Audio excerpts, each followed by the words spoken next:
Uncle ni dah bersara, tapi hari ini baru uncle ini dapat tengok wajah mak dia yang tak pernah dia kenal sebelum ni.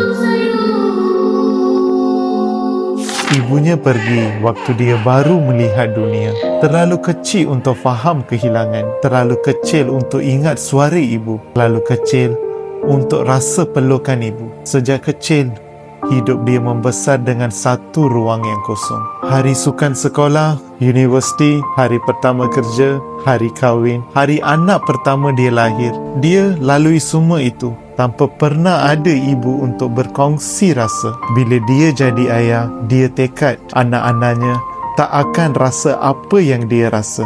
Dia tak pernah rasa kasih seorang ibu, tapi dia pastikan anak-anaknya hidup dengan penuh kasih sayang. Hari persaraan ini, anak-anaknya hadiahkan satu kenangan yang mustahil untuk wujud dalam satu lukisan. Untuk pertama kali seumur hidup, dia tak kenal muka-muka itu, tapi air mata jatuh menitih. Sebab bukan akal yang rindu, hati dia yang rindu. Dan hati tak pernah lupa orang yang dia tak sempat kenal pun. Ramai ayah yang membawa luka lama, tapi dia tetap jadi kuat untuk orang yang dia sayang. Selamat Hari Bapa untuk semua bapa yang kuat luar di sana.